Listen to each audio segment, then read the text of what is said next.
படுவதாக இங்க வந்திருக்கிற எல்லாருக்கும் இயேசு கிறிஸ்துவின் நாமத்தினாலே வாழ்த்தி வரவேற்கிறோம். ஒரு சிறிய ஜெபத்தை செஞ்சுட்டு அதுக்கப்புறம் வார்த்தைக்குள்ளார கடந்து போவோம்.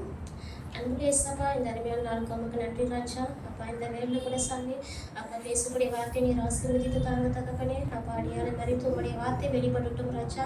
அப்பா, இந்த வார்த்தையானது எல்லாருக்கும் தகப்பனே படரை போய் சேரட்டும் தகப்பனே.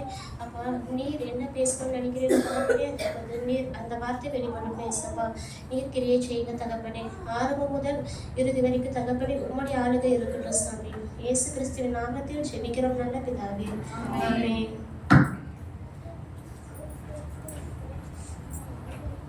நம்ம தியானிக்க போற வார்த்தை பார்த்தோம்னா 4ஆம் வார்த்தை மார்க் எழுதின சுவிசேஷ புத்தகம் 15ஆம் அதிகாரம் 34ஆம் வசனம். நானே வாசிக்கிறேன் பாருங்க. 9ஆம் மணி நேரத்திலே இயேசு எலோயி எலோயி லாமா சபக்தானி என்று மிகுந்த சத்தமிட்டு கூப்பிட்டார். அதற்கு என் தேவனே ஏன் என்னை கைவிட்டீர் என்று அர்த்தமாம். சரிங்களா? இங்க ஏசப்பா பிதாவானவரை நோக்கி என் தேவனே ஏன் என்னை கைவிட்டீர் அப்படின்னு சொல்லி ரொம்ப பரிதாபமான நிலையில கூப்பிடுறாரு. ஆனா அவர் அப்படி கூப்பிட வேண்டிய அவசியம் என்ன இருக்கு? ஏன்னா ஆதியிலே எல்லாமே சிருஷ்டிக்கும் போதே பிதா குமாரன் பரிசுத்த ஆவி அப்படின்னு திரியேக தேவர்களும் ஒன்றாய் இருந்ததா எல்லாவற்றையும் சிருஷ்டிக்கிறாங்க. யுக யுகமா 3 பேருமே ஒன்றாய் சேர்ந்துதான் இருக்கிறாங்க. இப்படி இருக்கிற நிலைமையில குமாரரானவர் பிதாவை நோக்கி என் தேவனே ஏன் என்னை கைவிட்டீர் அப்படின்னு எதுக்காக சொல்லணும் சொல்லுங்க? பிதாவானவரே குமாரனை கைவிட கூடுமா? இப்ப நம்ம பெற்ற பிள்ளைகளை நம்மளால கைவிட முடியுமா? முடியாது. எவ்வளவுதான் அவங்க குறும்பு பண்ணாலும் சேட்டை பண்ணாலும் அடிப்போம். ஆனாலும் அடுத்த நிமிஷமே அரவணைப்போம். ஆனா குமாரனானவர் பிதாவிடத்துல ரொம்ப துக்கத்தோடு கெஞ்சுறாரு, ஏப்பா என்ன கைவிட்டீங்க அப்படின்னு சொல்லிட்டு. ஆனா அப்படி கைவிடுற அளவுக்கு இயேசுவானவர் எந்த பாவமும் செய்யல. அவர் ஒரு குற்றமும் அறியாதவர் சொல்லி இருக்குது வேதாகமத்துல. அவர் நீதியின் சூரியனாக இருக்கிறார் அப்படின்னு சொல்லப்பட்டிருக்குது. அப்படி இருக்கும்போது அவருடைய முகத்தை என்னத்துக்கு மறைத்தார் பிதாவானவர்? சரிங்களா?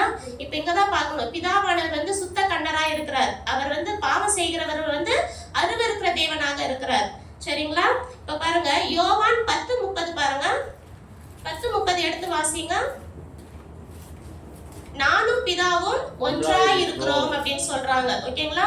எப்பொழுது குமாரானவர் உலகத்துக்கு வர்றதுக்கு முன்னாடியும் வந்த பின்னாடியும் எப்பொழுது பிதாவானவரோட சஞ்சரித்து கொண்டே இருந்தாரு. பிதாவை விட்டு ஒரு நிமிஷம் கூட விலகி இருக்கல அவரு. அப்படி இருக்கும்போது இந்த சிலுவையின் பாடுகள் மத்தியில இயேசுவானவர் இந்த வார்த்தையை சொல்றாரு, என் தேவனே ஏன் என்னை கைவிட்டீர் அப்படின்னு கேக்குறாரு. ஓகேங்களா? இதுக்கு காரணம் என்னன்னா, ஏசாயா 59:2 உங்களுடைய அக்கிரமங்களே தேவனுக்கும் உங்களுக்கும் நடுவாக பிரிவினை உண்டாக்குகிறது, உங்கள் பாவங்களே அவருடைய முகத்தை உங்களுக்கு மறைக்கிறது அப்படின்னு சொல்லப்பட்டிருக்கிறது. அப்போ நம்மளுடைய அக்கிரமங்களும் நம்மளுடைய பாவங்களும் தான் பிதாவானவர்கிட்ட நம்ம சேரக்கூடாதபடிக்கு ஒரு மறைவை ஏற்படுத்துது. சரிங்களா? அந்த மறைவை உடை தெரியணும் அப்படின்றதுக்காக தான் குமாரனானவர் பிதாவினிடத்தில் இருக்கிற அந்த பிரிவை ஏற்றுக்கொள்றாரு. சரிங்களா? நம்ம எல்லாரும் பிதாவானவர்கிட்ட ஒன்று சேர்க்கப்படணும் அப்படின்ற ஒரே காரணத்தினால ஏசப்பா தன்னுடைய பிதாவுகிட்ட பிரிவை ஏற்றுக்கொள்றாரு. அந்த பிரிவை எவ்வளவு துக்கத்தோட ஏற்றுக்கொண்டு இருப்பாரு ஏசப்பா. நம்ம நினைக்கலாம், ஏசப்பா தேவன் தானே, எதுக்கு இந்த பிரிவை ஏற்றுக்கொள்ளணும், எதுக்காக இந்த மரணத்தை அவர் எதிர்கொள்ளணும் அப்படின்னு நினைக்கலாம். ஆனா இங்க பாருங்க, வேதத்துல என்ன சொல்லி இருக்குதுன்னா 1 பேதுரு 2:24 எடுத்து வாசிங்க. 1 பேதுரு 2:24 நாம் பாவங்களுக்கு செத்து நீதிக்கு பிழைத்திருக்கும்படிக்கு தாமே நமது சரீரத்தினாலே தம்முடைய பாவங்களை சிலுவையின் மேல் சுமந்தார், அவருடைய தழும்புகளால் குணமானீர்கள். ஆமென். நாம் பாவங்களுக்கு செத்து நீதிக்கு பிழைத்திருக்கும்படி. இப்ப பழைய காலத்துல இருந்து பார்த்தோம்னா பிதாவானவர் நிறைய தீர்க்கதரிசிகள் அனுப்புனாரு, நிறைய தேவ மனுஷர்கள் அனுப்புனாரு. எல்லாருமே போய் வல்லமையா ஊழியம் செஞ்சாங்க, நிறைய அற்புதங்கள் அடையாளங்களை செஞ்சாங்க. ஆனாலும் ஜனங்களுக்கு பாவ மன்னி பண்றது யாராலையும் தர முடியல. அந்த பாவ மன்னி பண்றது தன்னுடைய குமாரனால மட்டும்தான் தர முடியும் அப்படின்றது ஆதியிலே ஆண்டவர் நிர்ணயிச்சுட்டாரு. அதனாலதான் தன்னுடைய குமாரனை இந்த உலகத்துக்கு அனுப்பி அவர் மேல வந்து நம்முடைய அக்கிரமங்களும் பாவங்களும் வந்து அவர் மேல விழுந்ததுனால அந்த 6ஆம் மணி நேரம் முதல் 9ஆம் மணி நேரம் வரைக்கும் இருள் சூழ்ந்து கொண்டது. அந்த பாவ இருள் வந்து ஆண்டவருடைய முகத்தை சூழ்ந்து கொண்டதுனால பிதாவானவர் வந்து அந்த நேரத்துல அவருடைய முகத்தை மறைத்து கொண்டார் ஏசப்பாக்கு. அந்த நேரத்துலதான் ஏசப்பா பிதாவானவரை நோக்கி என் தேவனே ஏன் என்னை கைவிட்டீர் அப்படின்னு கெஞ்சுறாரு. ஏன்னா பிதாவானவர் வந்து பாவமா இருக்கிறவங்கள கண்ணோக்கிக்கிற தேவன் இல்ல, அதனாலதான் வந்து தம்முடைய முகத்தை மறைத்து கொண்டாரு. இப்போ நம்ம எல்லாருடைய பாவங்களும் சாபங்களும் அவருடைய முகத்து மேல விழுந்ததுனால நாம எல்லாருமே இப்ப இரக்கம் பெற்றிருக்கோம், பாவ மன்னிப்பு பெற்றிருக்கோம், ஆண்டவரோட சேர்றதுக்கான வழியை பெற்றிருக்கிறோம்.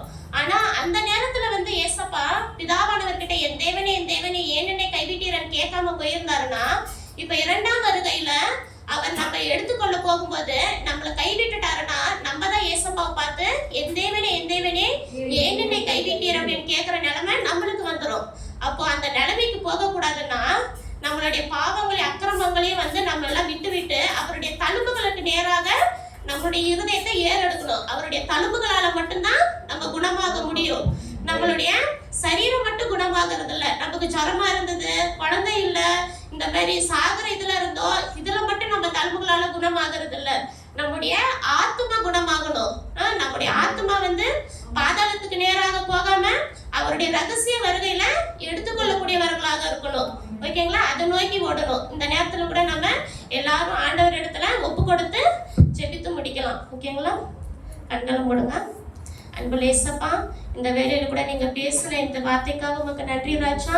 இந்த நேரத்துல கூட சாமி அப்பா உங்களுடைய தழும்புகளால மட்டும்தான் சாமி நாங்க குணமாக முடியும், வேற எதாலும் குணமாக முடியாது சாமி. எவ்வளவு கோயில் கொலன் ஏறினாலும் எவ்வளவு பரிகாரங்கள் செய்தாலும் சாமி அதெல்லாம் ஒன்றுக்கும் உதவாத தகப்பனே. உங்களுடைய தழும்புகளால மட்டும்தான் சாமி எங்களுடைய பாவங்களும் சாபங்களும் அக்கிரமங்களும் போக முடியும் ராஜா. அப்பா உங்களுடைய தழும்புகளால் எங்களை சுகமாக்குங்க தகப்பனே. உங்களுடைய ரகசிய வருகையில சாமி நாங்க பங்குள்ளவர்களாக மாறணும் ராஜா. யாரும் கைவிடப்பட்ட நிலைமையில சாமி உண்மை நோக்கி என் தேவனே ஏன் என்னை கைவிட்டீர் அப்படின்னு கேட்கக்கூடிய ஒரு நிலைமையில யாரும் இருக்கக்கூடாது சாமி. எல்லாருமே சாமி அந்த ரகசிய வருகையில பங்குள்ளவர்களாக நீர் மாற்றணும் ராஜா. இயேசு கிறிஸ்துவின் நாமத்தில் ஜெபிக்கிறோம் நல்ல பிதாவே, ஆமென்.